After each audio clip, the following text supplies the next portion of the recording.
So again, my name is Andrea Miriam. I'm with the Parkinson and Movement Disorder Alliance, and this is the first of our four-part series.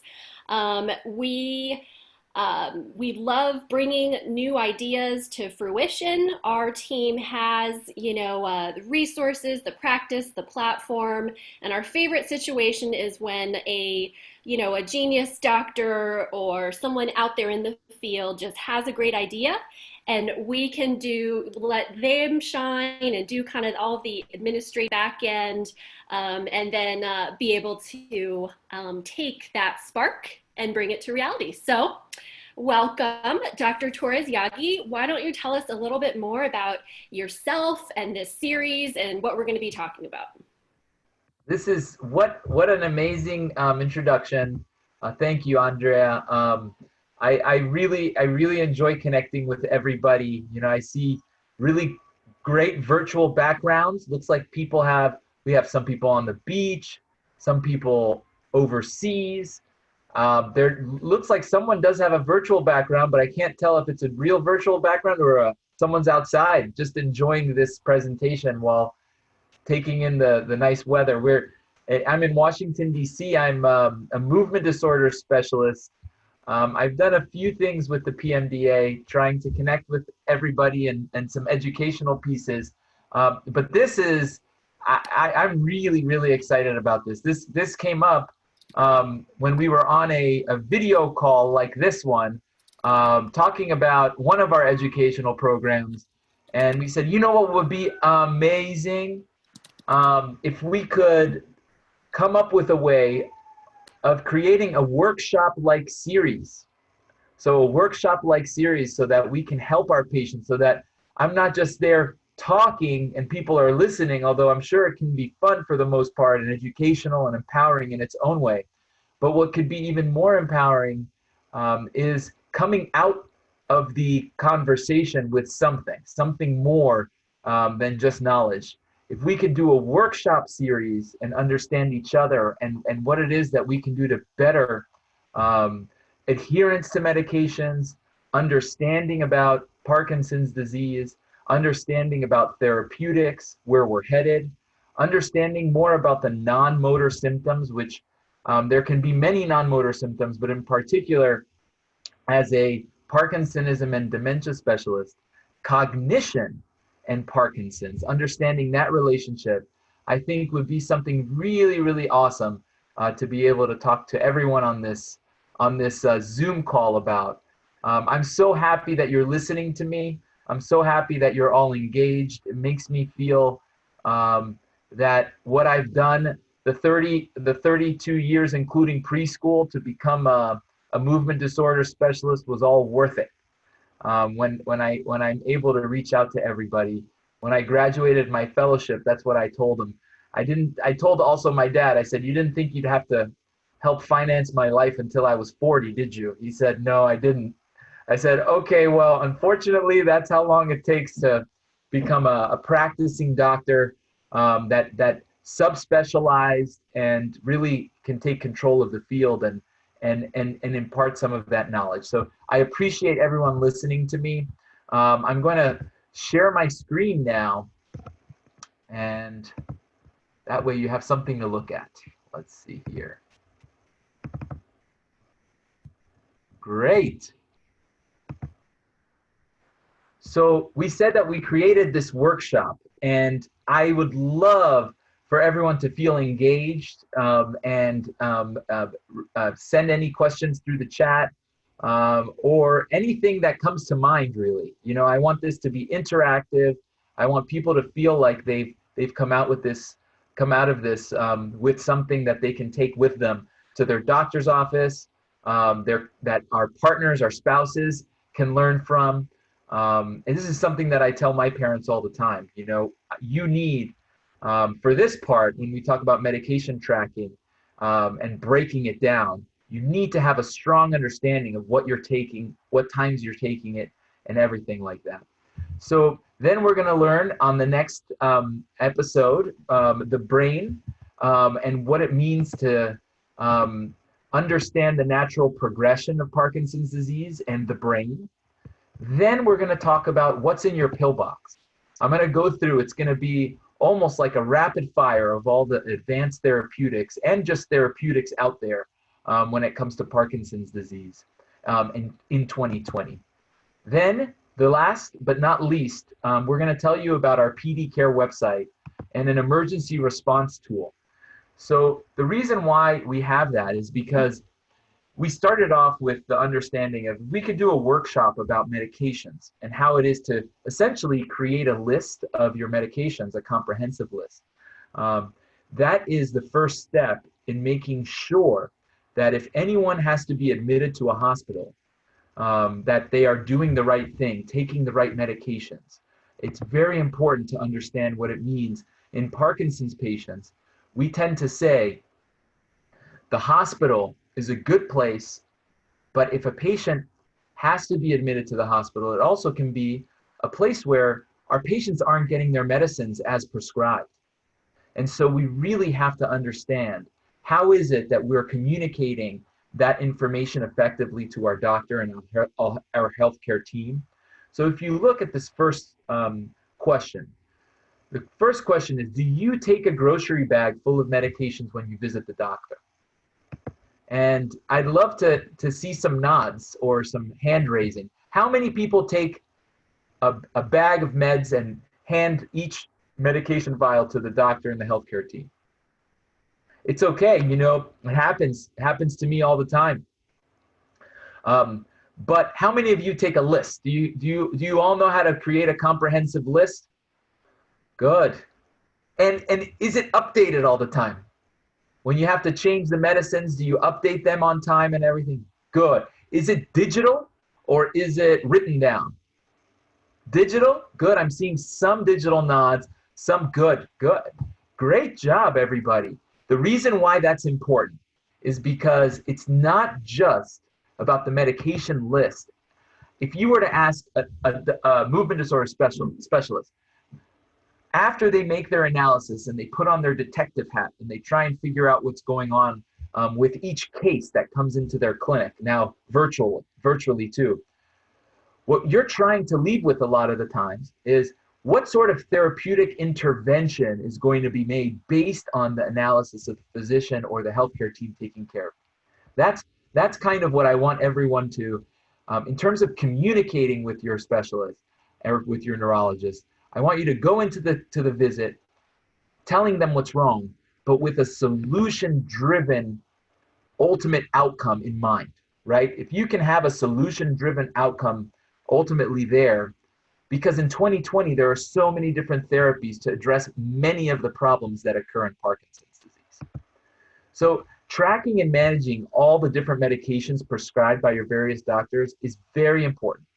And so if we're able to understand the dosages, who prescribes the medications, how we're taking it, and then we reconcile those medications together and develop a sort of reconciliation tool that helps us as physicians when we take that Hippocratic oath, right? And we think about all of the things that that we are to do as physicians. Therapeutic interventions are important, but the first thing that we say when we make that oath is, first, do no harm. And how do we ensure that we're keeping our patients safe no matter what environment they're in? Is if we can equip them with the most information about their own case and their medication list. I thought that would be one of the most important things that we can do. So when we talk about how the brain progresses, we'll talk a little bit about that, but that's in our next workshop and conversation. In particular, we're going to focus on the cognitive changes that can happen in Parkinson's disease. It's important for us to understand these complexities. We see a lot of neuropsychiatric changes that can happen when it comes to depression, anxiety, cognitive impairment, memory loss, executive dysfunction, trouble executing tasks, not remembering where our keys are, inattention. All of those things can be part of the condition. And again, it's important to understand them so that we can think about solution-driven outcomes, right? We come up with a problem, and on the other end of that conversation, hopefully is a solution. because there are solutions even to the cognitive challenges that we go through in Parkinson's disease. So if we can understand how the brain progresses and we can effectively communicate that information to our healthcare team, that's going to be our second part of this series. Now, what's in your Pillbox? Now, we're going to do a medication list. That's the workshop today. But I'm going to teach everyone about what it is we think about polypharmacy. How many of you have gone to the doctor and they say, okay, let's start you on this one medicine. And you say, doctor, I'm already on so many medicines. Do I have to start another one? I get that a lot in my clinic, right? It's like, seriously, it feels like I'm a walking pharmacy, right? You know, I have all these medicines. So when we talk about all the therapeutic interventions that can be made in 2020, the plus is there are medications that can help. The negative is there are medications sometimes that we have to keep track of. And so I'm going to teach you about all the different mechanisms. I'm sure everyone knows them, but we're going to reinforce them and understand, you know, each family of drug for Parkinson's disease, what they do, what are the new advanced therapeutics, the new formulations. There's a bunch of things that we're going to go through. So understanding polypharmacy, but in a rational way, you know, part of the things that what we do in movement disorders is we employ rational polypharmacy. Not polypharmacy, just polypharmacy, because that can have kind of a negative undertone to it. But rational polypharmacy, using medications from different families in a cocktail-like approach can be really, really helpful. Then we'll go over the PD Care website and the emergency response tool. What do you do if you get admitted to the hospital or if you're in an emergent or urgent setting and you need you know, different resource tools to help you navigate through that? So our first question to everybody, which is kind of part of our polling, and Andrea is going to help us with that, can you answer the question? Do you have an up-to-date written log right now that tracks all of your medication information? And we did it with the show of hands, but now we're going to do it just. It's great. I love these. Yeah, we're seeing them real-time change. Can everyone hear, all the audience members see the changes? Awesome. I love it. I love them rolling in because, you know, I'm seeing now things are slowing down. Looks like a lot of people have. Perfect. A lot of people have responded. Good. So very impressive, everybody. I am so happy that 68% of you do. But 68% isn't everybody. So I'm glad that we are having some people that have said no.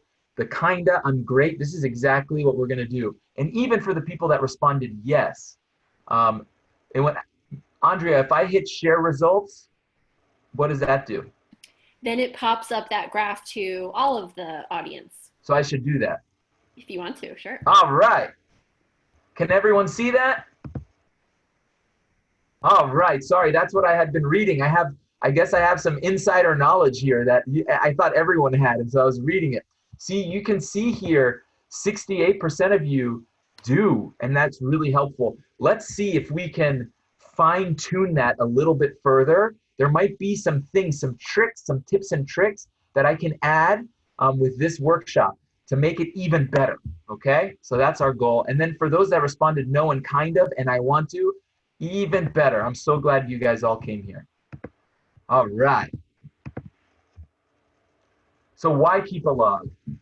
So one, we asked a question about how many people come in with a bag of their medications and pull them out and hand them over to the team. It's much more effective if you can have your own list, make it digital. Now in the digital age, now with coronavirus, there's a lot of virtual, everything is virtual, you know, so if you could even have a spreadsheet or a digital version of what you have and have it somewhere, either on your cell phone, on a thumb drive, in your email, somewhere accessible in a cloud even. And you can even share updated versions with people that care for you or your family members.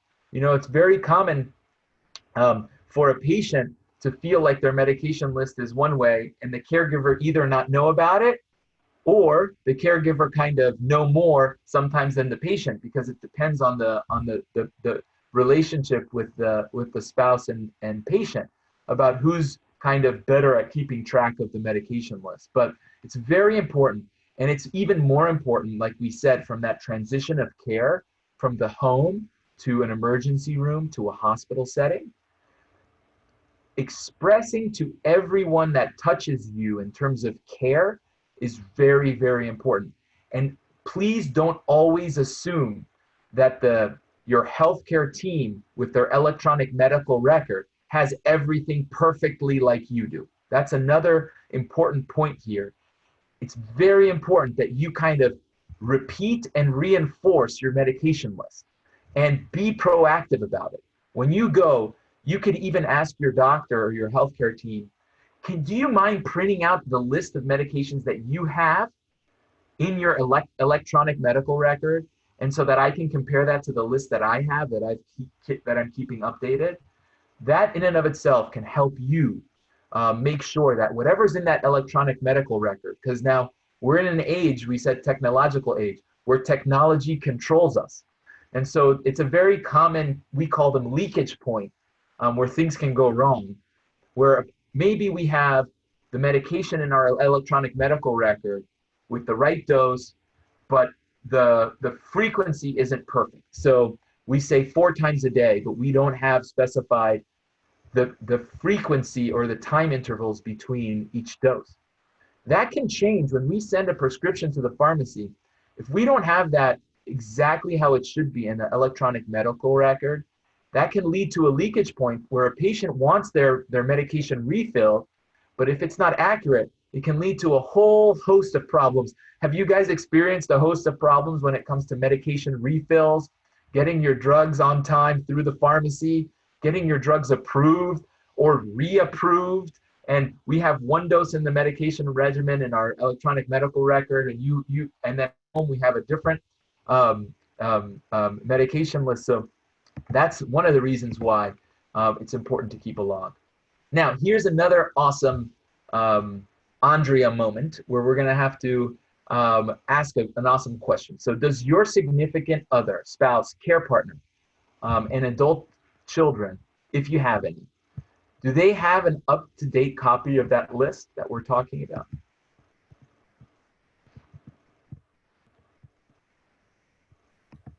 We need Jeopardy music for you here, Doc. Yeah, we should do that. That would be great. And Andrea, I lost the poll. Let's see. Oh, there it came back. Okay, I popped it up. I would sing for you, but I will not submit you to that. I'm trying because of coronavirus. I've picked up the guitar again, so. Oh, you're gonna do it next time then. Maybe Yay. We'll do it next time. All right, so look, so this is awesome. Let's see here. We're coming close to all right. Can you all see the results? Yes, right? Perfect. All right, so here we have, okay, this one's more split than the other. So yes, more people said no, some maybes. I gave it to them, but I'm not sure. I hope so. This is this is kind of a even split with yes and no, and even more no's than yes. And so what that highlights to me is that if we can disseminate knowledge about what all of these medicines, what they do, the list that you take in combination with a host of other medicines, that can be really, really, really helpful. Great. Let's keep moving here. All right. So what should be on the list? Now, this is also an Andrea moment because we were going to talk about how it is that we're going to input all of this information. But let's go over each category because each category is very important. So not only if you printed this out or if you had a digital version of this that you could fill in, it would be very helpful if you put your name, your phone number, the right phone number, the right one, the one that people answer more, the perfect email, the pharmacy name, the phone number. Really, that's all you need nowadays, the pharmacy name and phone number, or the city, the zip code. All of that can be important. But here you can see, if you put in your name, perfect, your date of birth, because date of birth becomes so important. If you have a name that there might be many names similar to yours, the date of birth is important, but it's secret. It's a secret. Phone numbers there, your email, pharmacy name we talked about, but then allergies.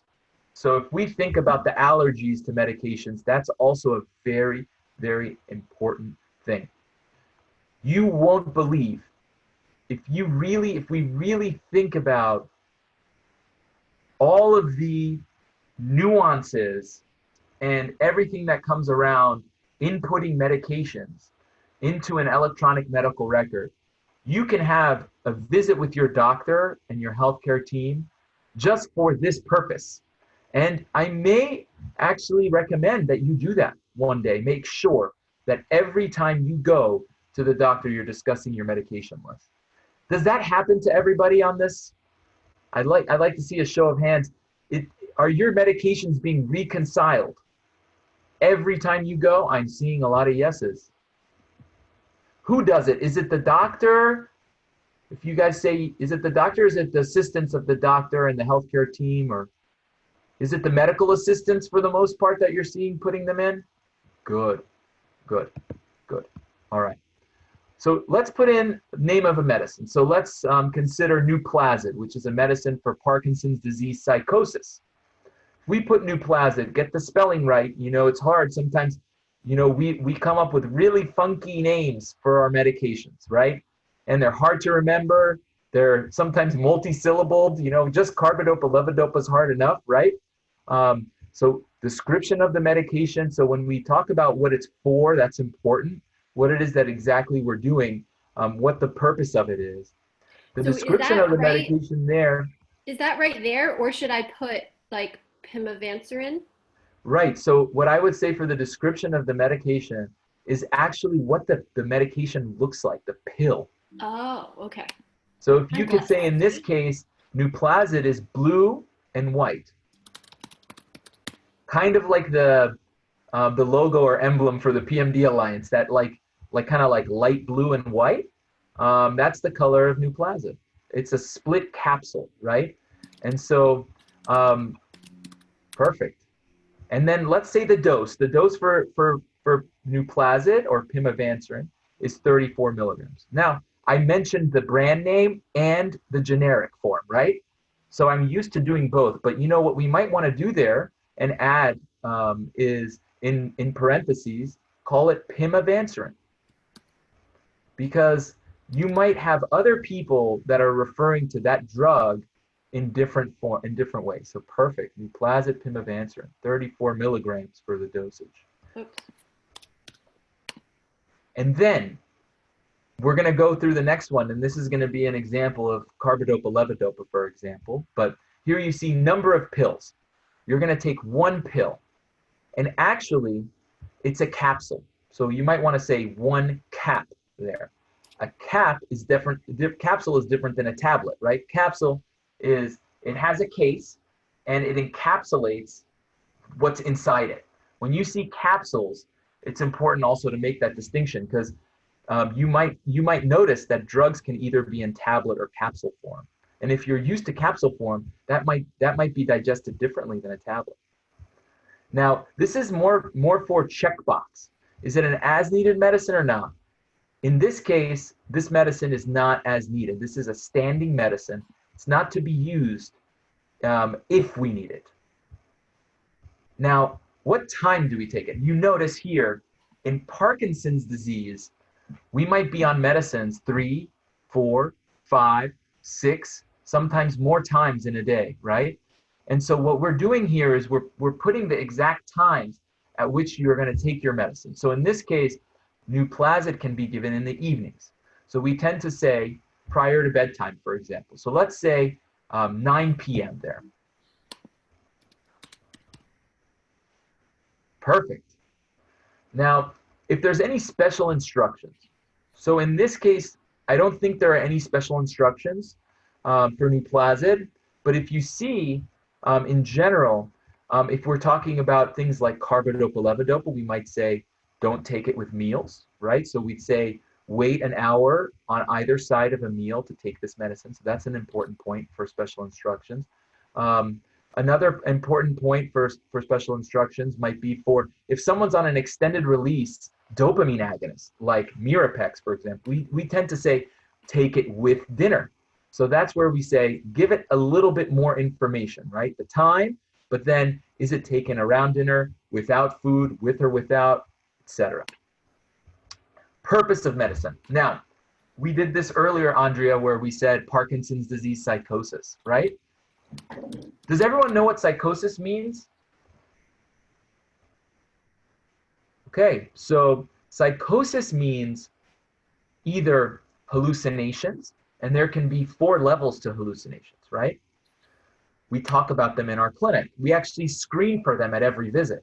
We have a very comprehensive, both cognitive and Parkinson's clinic. So hallucinations can be frank visual hallucinations, where you might see a person or an animal or a spirit, or you can have what are called presence hallucinations, where you have the feeling of presence of someone or something. You might also feel maybe that someone's in the house that isn't there. We have some patients who say that they feel family members of theirs that are in the house that might not be there. The other things that can happen are called passing hallucinations, something in your periphery that passes. And then you can see what are called illusions, where you might look outside, and you look at a tree and it could quickly look like a person, it's confusing, or you look at the wall and you might see a coat hanger, up on the wall, but it might look like an animal for a moment, and then you get a little bit closer and it looks like a coat hanger. But that's what PD psychosis really is. And so the reason I dive into this is I want everyone to understand exactly what each drug is for, okay?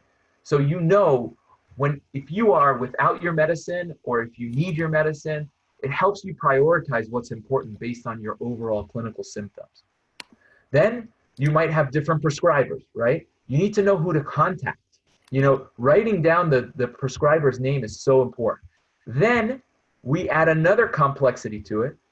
We have some specialty medicines, right? When it comes to new therapies or advanced therapies or just therapies in general, in Parkinson's disease care, like we said, we use rational polypharmacy. It's a cocktail approach to medications. So we might have some coming from mail order pharmacies. We might have some coming from local pharmacies. So it's important to be able to kind of distinguish each drug based on where it comes from. Does everyone here, just a show of hands, have medications that come from different places all over the place and they're hard to keep track of? Definitely. I think, I did see some hands raised. I saw some nods. And I can tell you, one of the hardest things, and I saw Sarah raising her hands, definitely. This is one of the hardest things to keep track of. And that's why a workshop like this, I think, is so important. Andrea, you did a phenomenal job inputting the information. And that's one of the hardest parts is inputting information. You might notice now when you go see your doctors or your nurse practitioners, your advanced level care providers, like your physician assistants and everything, you might notice that they're staring at the computer all the time. We've become, in order to care for our patients, we've had to become typists. I'm sitting there sometimes and I'll just move my camera. We have this computer stuck against the wall, but the administrators that planned it, they didn't put the computer in the right place. They have the computer against the wall and my patient sometimes is behind me. I find it so mean, I just won't write anything in the computer. I want to look at my patients when I see them, right? I want to make eye contact. I don't want to feel like I'm consumed by the computer. But the reality of it is data entry is so important, because data entry, if we input it wrong, or if the medical assistant, doesn't put 34 milligrams, maybe puts 10 milligrams of one drug, we're going to see a difference in the way, there's all these trickle down effects for each mistake. So we have to have checks and balances. And that's what this does for us, I think. So why should everyone know my business? That's another important question. You know, care partners, family members, why did we ask about, you know, what it means for other people to know exactly what I'm on? And I think if we have, you know, some sort of trust relationship with someone, whether it be with the spouse, with a family member, a niece, a nephew, anybody, a sibling, if you have a trust relationship with someone, it's very important if you could also disseminate as much information about your case and your clinical information, especially when it comes to the medication list, because you're going to have people that are there caring for you. And if you end up, for example, in a hospital and you don't have that medication list handy, either in your hand or on a phone, like we said, digital, anywhere, you may need to rely on someone else to bring that medication list. And so that's why it's so important. I skipped something, I'm sorry. So what is formulary and how does that impact how it is that we think about our medicines? Bringing your meds to the hospital to ensure no substitution. So is anyone on a medicine that may not be found in all pharmacies? We have some hand raises. So we have a lot of patients that might assume, and for all the right reasons, that if they go into a hospital, for example, a medicine might be available while in that hospital. And unfortunately, the way the system is, not all hospitals have medications on their formulary list, meaning the nurses can't open their medication cabinets or the warehouse of medications within the hospital and find every medicine. So for example, we used Nuplazid as an example. If you think about Nuplazid, it might not be available in every hospital. If you're on an extended release formulation of carbidopa-levodopa, Stalevo, Rytari, you may not have that in every hospital system. And so they might convert you to what they think is an equivalent of the medicine that you're on with all good intentions. But they're making mistakes because our patients, you know, it's very individual how it is that we care for our patients. For example, Nuplazid, if we try to use another medicine in its place, we may not get the same benefits, especially if the patient is used to Nuplazid, right? Same goes for different formulations of carbidopa-levodopa, you know? And then we think about the different dose equivalences of all the different formulations. And so it's very important that we understand what it is to be on a formulary list once in a hospital, because we might not have those medicines. And in those cases, when you go to the hospital, if that ever has to happen, God forbid, it might make sense to bring a bag with your medicines, because the hospital system may not have all the medicines that you have. So you might have to take some medicines with you, and you might have to administer your own medicines while you're in the hospital. That will ensure that there's not a mistake or leakage point while hospitalized. Now we're hearing a lot of stories about me telling you, you know, a hospital system is not always the best place for our patients. Have you heard that before? Hospitals might not be the best place for our Parkinson's patients, right? You know, for a nurse to administer a medicine on time, what that means to them sometimes is not what it means to us as Parkinson's patients. You know, my aunt has Parkinson's disease. We diagnosed her. I may have told you guys all this before. But if our patients don't get their medicine, if they sometimes, you know, miss their carbidopa-levodopa formulation by half an hour, we can experience wearing off, and that manifestation of those symptoms can be varied, but can be severe. And so on time is also very important. If I can go back a little bit here, that's where these times are so important, right? So when we think about the importance of knowing the exact times, you know, I want everyone to, you know, reinforce that information, not just to the neurologist that you see, but to all the medical staff. That time is also very, very important. If you need your medicine every 4 hours, you need your medicine every 4 hours, okay? And that becomes very important. That's why there's multiple columns for time there. Now what? So what we need to do now is I want everyone to think about their answers to the polling questions. And I want everyone to really brainstorm and say, our medication list, does our medication look and have that level of detail? How about, can we see some nods? Does it have that level of detail? I know, yeah, I'm still seeing her through glass, but I saw her this weekend. She's an asthmatic. She's had, she's the one who gave me that idea that she feels like a walking pharmacy. Since her mid-30s, she told me she's felt like a walking pharmacy. She has, she can take a bag. When she used to travel, I remember she would take a bag just for her medicines, right? And so, so having an understanding, an in-depth understanding of everything that we talked about can be very important. Does everyone feel like creating a medication list, now that you see it in this fashion, do you feel like this is going to be something beneficial and valuable for everybody?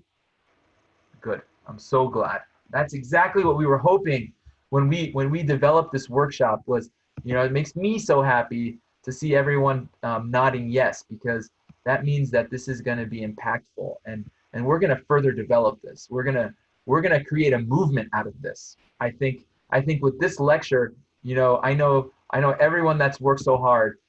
Sarah, Becky, Andrea, Anissa, we've all worked so hard to kind of come up with a strategy. This is so helpful, not only for you, but your caregivers, just your spouses, your family members, your healthcare team, everyone. Everyone's going to be happy about this. More information is not bad. More information is one of the most important things that we can do. So now, will you commit to completing the tool? Now we have a deadline. This was, I know this is the PMDA has strategies to make sure if we have deadlines, doctors, Sarah knows with me, if we don't have a deadline, I'll get consumed by my clinic and then I won't be able to get things done. But can you guys commit to doing something similar to this, or this exact thing by October 23rd? At least try to. I think that will be really helpful, because if we have a deadline like that, and speak to people that are close to you, people that you trust, people that you think can help you with all of this. So that's 1 week.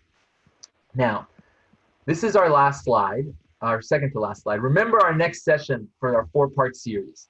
So how the brain progresses will be on Thursday, October 29th, 12 p.m. Pacific. Everyone that's on the beach over there, I see a nice virtual background. Maybe you're already on Pacific time, so it'll be around the time for you. For East Coast people, I'm on the East Coast, Mid-Atlantic. It'll be 3 hours later. Let's see here. Okay, so Dr. Yaghi, are you up for some live Q&A where... Oh, yeah.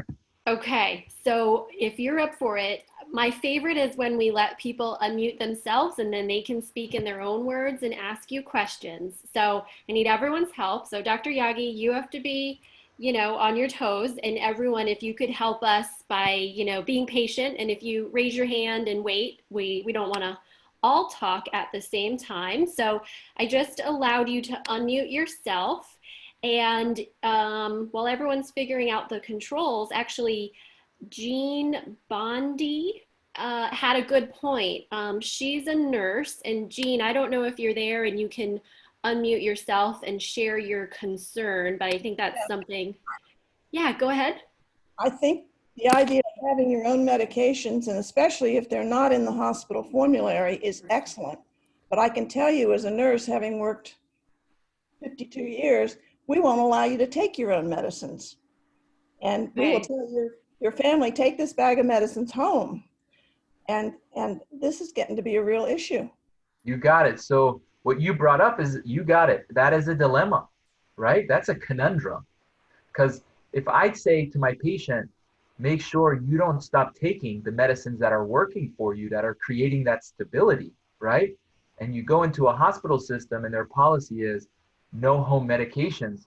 That is a huge dilemma. You got it. And this is the problem. This is why we are trying to create, a patient-centered approach to care. We feel, truly wholeheartedly within our practice we need to develop hospital systems that are trained to take care of our Parkinson's patients. Okay, I have an idea for you, and it came to me while you've been lecturing. We use allergy bands, and we pay a lot of attention to them. They're bright red. We put yellow bands in our system on fall risk patients. We need to have, maybe it's purple, I don't know, whatever. But we need to have a purple band that identifies PD patients, and we have to start training staff to be aware of that. I think that is one of the best ideas I have heard in a long time. What a phenomenal idea. It just came I, to me as you Very talked. great idea, Sarah. We have to write that down, keep that in mind. I know, actually, I I know that, love that. Yeah, that's a so great idea. there, You there know what? are, there are ways to train hospital systems and facilities. They get certified, right? I think there's a PMDA certification process for certain We hospital do. Yes, we systems. have And one. good. So if we can also promote that idea of certification so that we know, as physicians and as patients, maybe what's the best hospital system to go to as a Parkinson's patient, right? I think that's the best thing that we can do. I love that idea of bands. That's a What great idea. about someone put in the chat if you have a letter from your doctor saying this person, my patient needs to bring their own medicine and not use the hospital formulary. I know you can't speak to all hospitals ever, but at Georgetown, Beautiful idea. So, well, I can tell you at Georgetown, right, it might be hospital policy. At Georgetown, we do allow for that, right? So if a patient and spouse or whomever tell us that this patient's on this medicine, we do go by what they tell us, especially when it feels very legitimate, right? If you have a list that looks updated, that's very much up to date based on timing, we will, for example, make sure that if we don't have the medicine, that we bring it to you. That does happen at Georgetown. We do use a lot of newer therapies that you're not going to see formulary in the hospital. So we do ask our patients to always keep a bag with them. But I think that that's a great idea, what you just mentioned. Having a letter from your healthcare team, requesting a letter from your healthcare team to have that, in hand, maybe put it in the bag with the medications and with the medication list so that you can say, look, my doctor said so. So, hospital system, call my doctor, because really what it is the hospital system and the staff there should then speak with the doctors that prescribing that list. But that gives you even more leverage to say, give me my medicine. I'm advocating for myself. I know that hospitals are hard for Parkinson's patients when they get hospitalized because of all the medication problems that can happen. So good. This is an amazing forum. Great. Okay, and I think Mary, did you unmute yourself because you have a question? Oh, I'm going to verify that I've taken my medicines to the hospital with me when I've had knee replacement surgery, and because they didn't have the formula for Rytari at the time, and they used my medicine but dispensed it through, I didn't have it, but they at least had it, so I didn't have to wait for them to come up with it, and I was allowed to take because I take the 25-100s when I need it, and since I was going to be doing physical therapy, I could request, since it was PRN, if I needed some extra to get through PT or after PT. So Great point. So what you've mentioned is, Rytari, it took us a long time to get it on the formulary just at Georgetown, right? So in order to have it so that we could dispense it for our patients, there's a process there for the hospital system. And so if you're able to, like you said, bring it, and if the hospital system's policy is to kind of work with you for that, I think that's perfect. We've run into trouble, if patients are on one medicine and they try to use an equivalent of that medicine, thinking that that's the same drug. This idea of other formulations, it's not unique to Parkinson's, but it is particular to Parkinson's. A Rytari at that dose may not be the same as carbidopa levodopa. We all know that, right? Same goes for pimavanserin or Nuplazid and other alternatives. You know, if a patient of ours is doing well on a medication regimen, if we remove or try to replace one of those medicines with another medicine, there's a transition period involved before stability is reached again. And so the worst place to be in an unstable place, an unstable state, is the hospital, because you're dealing with something else that you're trying to provide stability for. So you need to keep your Parkinson's care constant as possible while you're in the hospital. Absolutely. And then I have a couple questions lined up. So let's go Brenda and then Leslie and then Victoria. So Brenda, if you want to go ahead.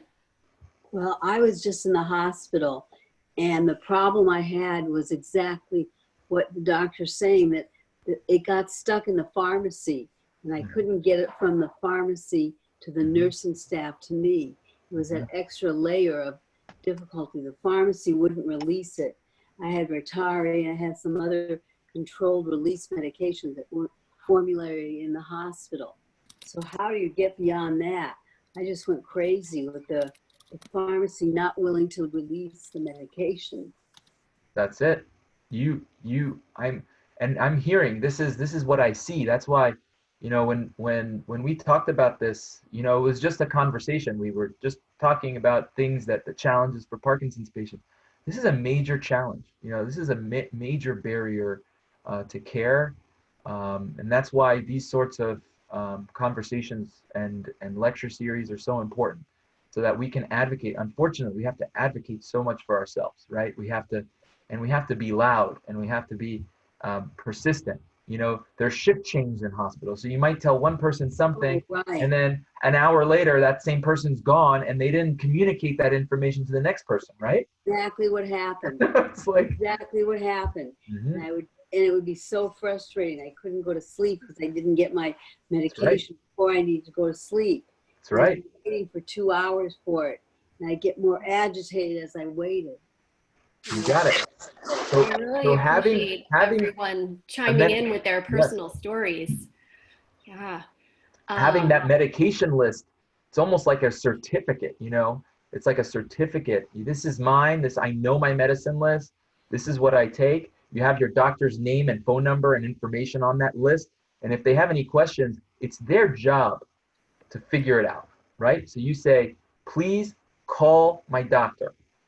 That's it. You say, this is my medicine. This is what I need. Please call my doctor. You know, I think that's important. Absolutely. So someone put in the chat about the Parkinson Foundation's Aware and Care Kit. Absolutely. You can order that. Everyone can get that free. And then next up, who did I say was Leslie? Leslie, you're up. Okay, I'm going to have to step back a few minutes because of waiting to get in here, but thinking about the facility program, the facility certification program, I think it would be nice if PMD Alliance would actually have a program on this so you can push it forward to all the people who tune in. And then we can start to advocate for ourselves at the hospitals, at the long-term care facilities, at the assisted living, you know, all that sort of stuff. Because, you know, our knowledge is our power, and I think, you know, you've got the program, so let us march forth with it and see if we can get it implicated. Yeah, and I'll just chime in about what Leslie's talking about. So the certification that PMD Alliance does is for assisted living and skilled nursing facilities. We teach the staff at those facilities about Parkinson's. It's not just clinical staff, it's housekeeping, food service workers. So everyone who's under that roof knows what Parkinson's symptoms look like, because everyone, you know, Parkinson's affects all aspects of life. So everyone, you know, that you're that's taking care of you, that's, you know, part of that staff needs to know. So thank you, Leslie, for that pitch. And I'm moving fast and furious. And thank you, Victoria, for being patient. Why don't you go next with your question? Well, you guys pretty much covered some of it, because I was talking about the Aware and Care, the paperwork that you had, and it had stressed that maybe allowing the care partner to administer or self-administer the medications in the hospital. I know I'm the caregiver here, and my husband really doesn't pay attention to the time, and he's not accurate on his own. So I was going to ask about that, because even like the medications, it says to have the doctor write the time on the prescription so that they have a window of time, not just 4 times a day, but when they're expected to give it. But like you kept running into all these roadblocks that, you know, well, this is our idea, but the hospital may not allow that to happen. When that happens, I mean, what do you do other than say, call my doctor? Because they're going to say, well, if you want him to have any medication at all, we're going to have to complete this right now. You know, and now you got to compromise so you can get something. It's a terrible position to be in. That's exactly, that's a challenge. You know, these are the barriers that we run into. And you can imagine now with our patients that are coming into the hospital because of the policy of no visitors. You know, we have patients that might not remember exactly what time they're supposed to take their medicines. They're coming in and they're feeling like they might get their medicines at the time. They don't know why they're feeling bad or crummy. It's because they're not getting their medicines in time, you know. So I try, you know, as a movement disorders doctor, to do a lot of outreach, educational outreach to local nurses associations. You know, they do their own CME accreditation. So I do talk about Parkinson's medications, how important the timeliness of them, administering them on time is. And one of the most important things that I get back in terms of feedback is the system is set up, you know, it's almost against that idea, you know, getting those medicines at those hours, because the people that are caring for you in the hospital are already taking care of other patients, and so they're busy, and so because they're so busy, an hour late for you is on time in their mind, you know, because a lot of the medicines that aren't Parkinson's medicines can be given. If you're giving a medicine twice a day for blood pressure, you know, if you miss an hour or two, it's not going to make a big difference. But I completely agree with you. This is where we need more kind of systemic change, education, you know, more awareness, more patient advocacy. This is exactly it. And learning more and more about it, I think, is important. That's why we thought the first step is, let's create a document that really, really puts that all together. You know, timing, who prescribed it, how to reach the person that prescribed it, what this medication's for. Because you'll see, you know, you talk about a medicine like Nuplazid, someone mentioned Rytari, you know, you'll go to a hospital system, they won't know what those medicines are necessarily. You know, they've never, maybe the people taking care of you may not have ever heard of those medicines. And you know, I'm so glad you brought that up too, Dr. Torres-Yaghi, because when we were talking about this series, we kept thinking about how do you make it bite-sized enough that you can absorb it, because it's one, we could try to cover all of that in one, but it's too much. So this is definitely one of a 4-part series, which will build on absolutely everything you guys have mentioned in the chat. And we're really grateful for that information that you're putting in the chat, because we can make sure that we build those in. That's the nice part of doing kind of a series. So I think Andrea has the website where you can actually, just to show you, we've put it in a few times, but just to quickly show you, this is what it looks like on our website, the link that's in the chat. And it has the whole series lineup, but right there is the medication toolkit. So you can download that toolkit and use it live, like what Andrea did, or you can print it. But if you want to just, I saw somebody said, what about my children across country? You could download it, fill it, and send it to them. There's lots of opportunity. And if you need any help with that, you just reach out to us. That's what we're here for. I think that's wonderful. And we're going to continue to update it too. You know, based on what we're gonna have that evolve, and we're gonna we said we're gonna make this almost like a movement, right? Like, how is it that how are we gonna make this the most streamlined but comprehensive medication list that we can, right? And this group is gonna help us get there. Really, I think if we can do this, this is something that we can teach about throughout the country, regionally, go to hospital systems, teach them about these things. And I think this is a good introduction to the rest of the series, the other 3 presentations and conversations that we have, because I agree. We were wondering how many sessions should we have? How many workshops? What should we do? Should it just be one, so that, you know, you don't all have to hear me talk for so long throughout the whole month of October and November, you know, those 2 months. But I think, you know, if we can do it this way, and if you all feel that this was beneficial, we're just going to keep doing this, you know. And I think if I can tell you, even if you use this as inspiration and you come up with your own medication list, share that with us. You know, I had a patient who came in, and I almost wanted to do that with this one, but it's hard to. They took a picture of their pills and they cut around the picture, put it on a white piece of paper. That was the first thing in the row for the medicine was the color. Because I can't tell you how many patients I go, so are you on this, that? They go, I'm on a blue pill every 3 hours, and then I'm on a yellow and red one at 12 p.m. And then they know it by colors. So that's another piece that if you're cued into your medicines that way, put it on there. The more information, the better. And Roger, did you have a question? Roger is possibly the most positive, kind person I've ever met, so I always want to hear from Roger. Go ahead. It's just a side note, but when traveling, if you have luggage, take a backup set of meds in case your suitcase gets lost. Very good point. So we have to incorporate that here too. You know, if you're going to think about putting medications, you know, so if you're going to travel, definitely carry on. That's like, you know, I always learned with my mother that, you know, she would she would put some things that she didn't necessarily need urgently in the large suitcase and check that one in. But very strong point. Yes, Roger. One last thing. If you're ever in an accident, I keep my med list, but if I'm not able, if there's someone unconscious, your care partner should always have a copy too, in case one of the two is unconscious and can't talk or communicate. Very, very good point.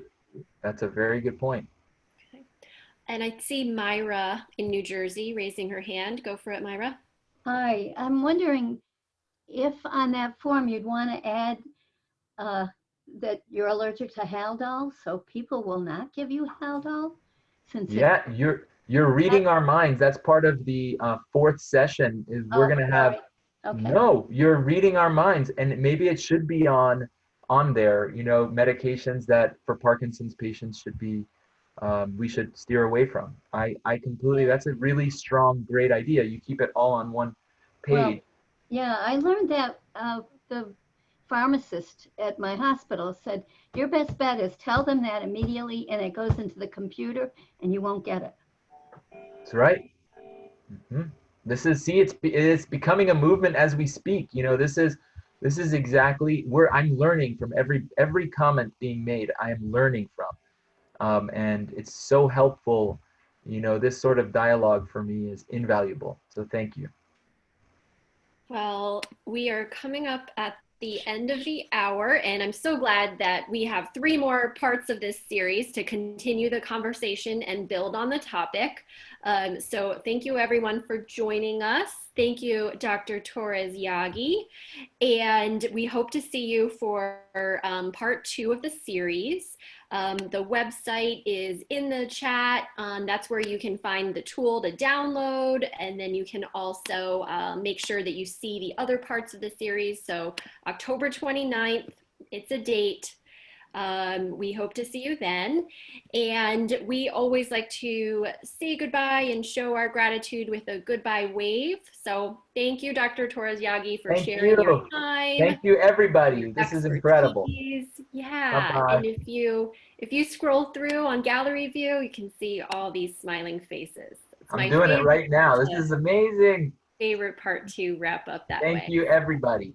This was Wonderful. So much fun and great. Thank you. Bye-bye. Bye now. See you next week.